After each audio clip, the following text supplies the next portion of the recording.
IT Real Talk bersama PT Sterling Tulus Cemerlang. Ngobrolin pengalaman nyata di dunia IT bareng narasumber-narasumber yang kompeten. Salam IT, salam IT Real Talk. Jumpa lagi di podcast PT Sterling Tulus Cemerlang. Kita ngobrolin seputar IT, diskusi seputar IT. Hari ini kita kedatangan, kita janjian lagi nih sama Pak Petrus Eka Margo, Direktur PT Sterling. Pagi Pak Petrus. Ya, selamat pagi Ricky. Iya, kali ini kita mau ngobrolin industry solution ya. Kalau kemarin itu kan kita udah ngomongin industry solution untuk komoditi, untuk peternakan gitu ya Pak Petrus. Kali ini kita mau ngobrolin tentang industry solution untuk perkayuan nih Pak Petrus. Karena kan kita tahu ya di Indonesia hutannya itu banyak banget. Kita jadi salah satu penyumbang terbesar lah untuk komoditi perkayuan.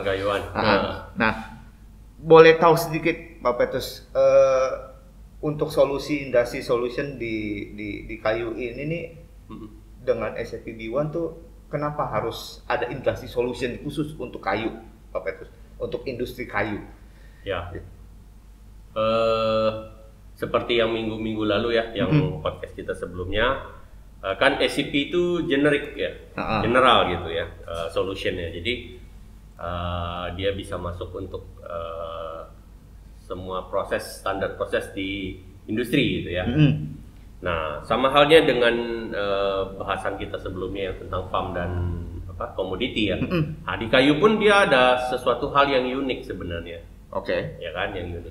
Kalau kita bicara standar proses, lagi-lagi kan pembelian ya kan biasanya dibuka dengan purchase order ya, kemudian ada good receipt, ada invoice AP ya kan. Itu standar proses. Oke. Itu standar proses. Tapi kalau kita udah bicara di dalamnya lagi nanti ada sesuatu yang di industri itu yang dia uniknya, spesifik. Misalnya kita ambil contoh yang kayu ya. Jadi kayu itu datang bisa dalam bentuk lock, bulat. Ya, jadi kan biasa ya ditebang gitu kan, dijadikan lock, dibawa ke pabrik gitu. Ya, kita bicara industrinya contohnya adalah plywood misalnya, kayu lapis atau bikin bearcore ya. Bearcore itu kayak parkit gitu loh. Tapi dijalin-jalin gitu. Nah, jadi datang lock besar. Nah, waktu datang lock besar itu bagaimana kita menganggap proses untuk mengakui itu sebagai inventory, sebagai stoknya kita, ya kan? Berapa? Kan nggak mungkin hanya istilahnya cuma ditimbang gitu-gitu, nggak beda. Kalau jagung, beras, komoditi kemarin kita pakai timbangan. Betul, pakai timbangan truk malah kemarin tuh ya. Ya, nah ini kan beda, ya kan? Nah, kalau di kayu itu dihitung volumenya namanya. Jadi diameternya segala macam ya kan. Nah, kemudian datang itu lock. Tapi ada juga yang dalam industri ini datangnya nggak selalu lock. Ada yang dia sudah dalam bentuk balok-balok. Panjang. Jadi udah dipotongin lah istilah kata ya. Udah dipotongin balok-balok, ya kan? Misalnya yang kayak untuk bearcore itu biasa mereka terima atau untuk bikin parkir itu mereka terimanya kayu-kayu, sengon contoh yang sudah dalam bentuk balok. Nah, kan bagaimana menghitung volumenya? Ya? Nah, balok pun kan nggak standar ya. Ada yang ukurannya kecil, ada yang ukurannya besar gitu kan.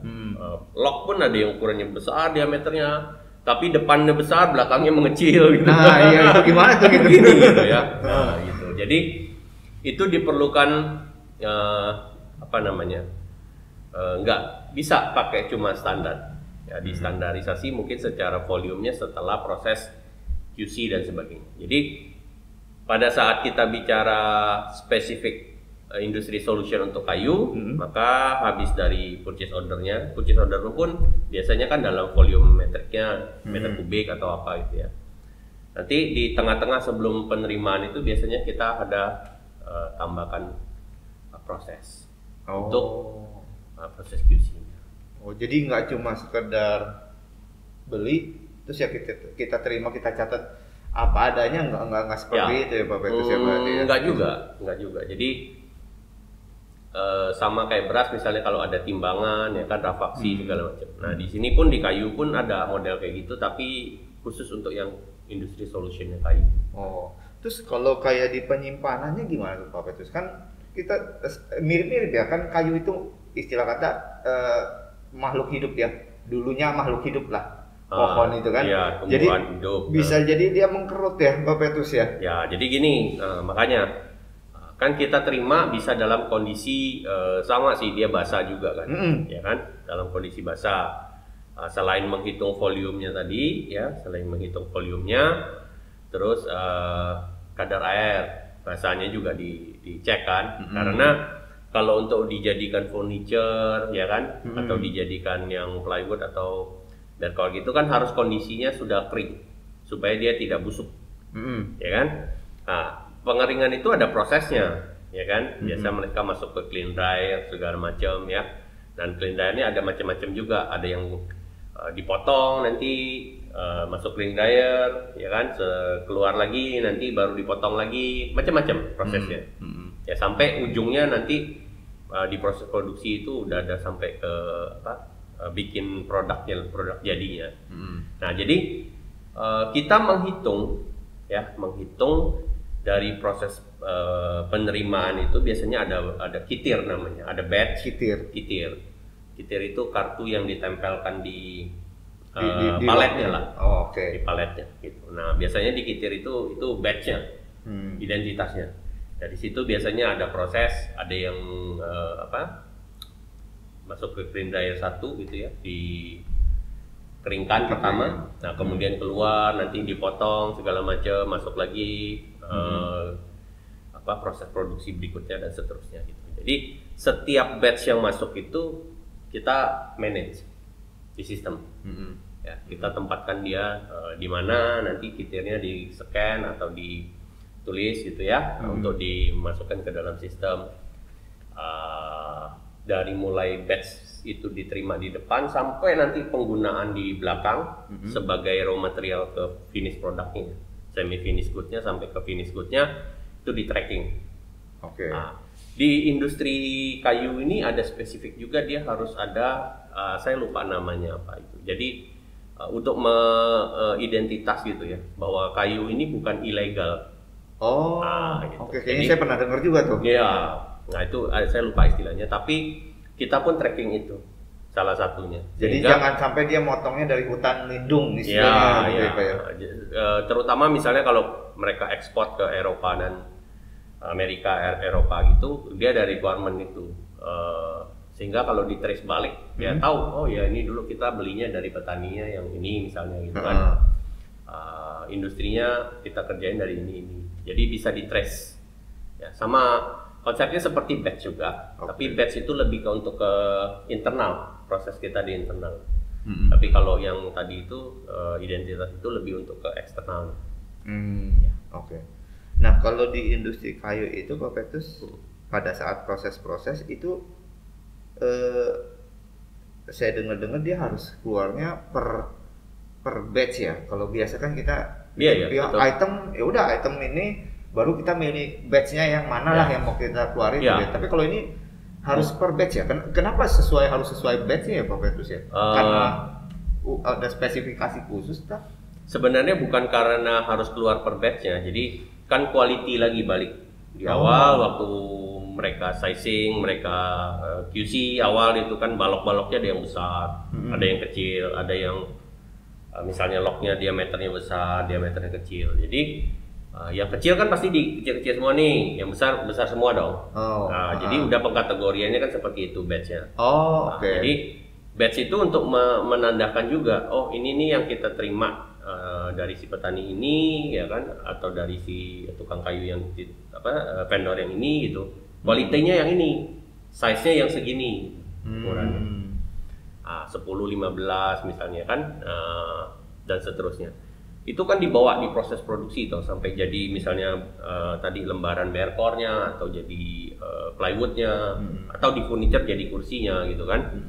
Nah jadi proses itu kan dibawa terus supaya yang tadi kualitinya tadi jangan sampai di sana. Misalnya kita mau bikin meja yang ukuran berapa gitu kan, tapi ngambil materialnya yang kecil misalnya, kan, atau yang besar, perlunya harusnya yang besar, ngambilnya yang kecil gitu. Jadi kan nggak sesuai dong.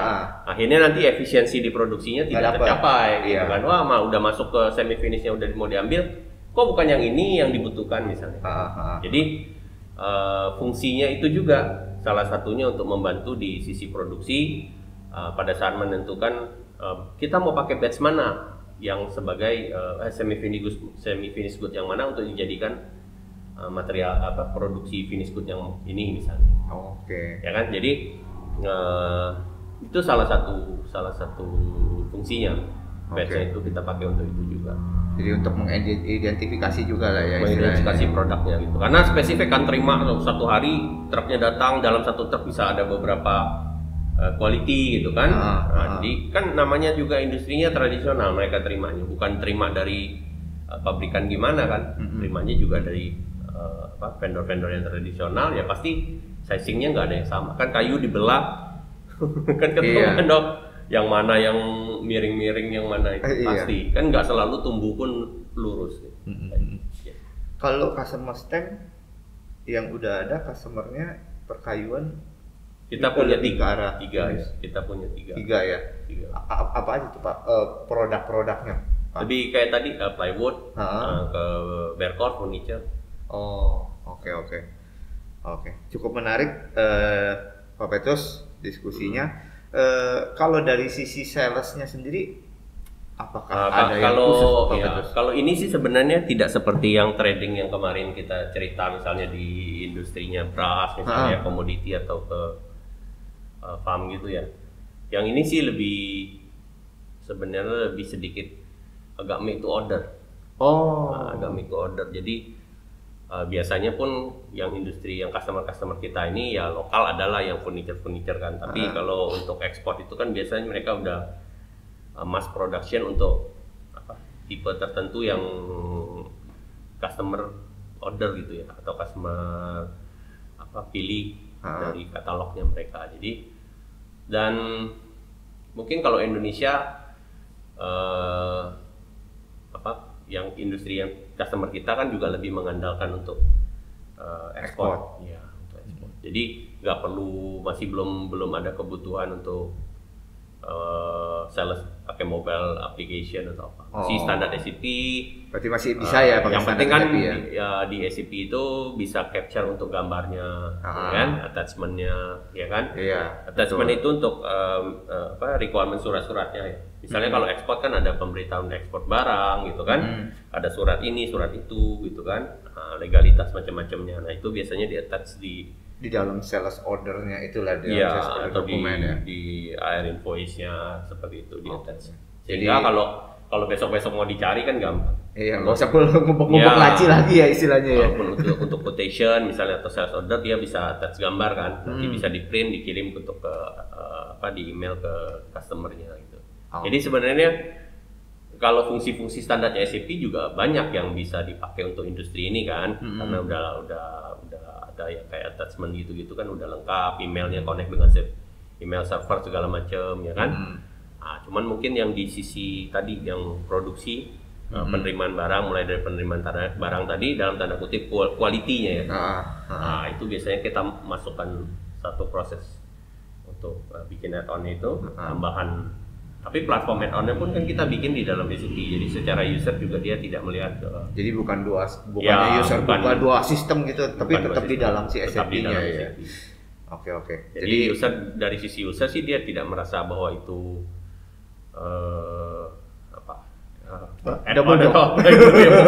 login SAP saya pakai semuanya di screen SAP gitu kan ya. Iya, kalau nggak pusing sendiri dia nanti. Nah itulah yang sebenarnya fungsi dari kita sebagai konsultan. Waktu itu ada topik kan, konsultan dengan implementer.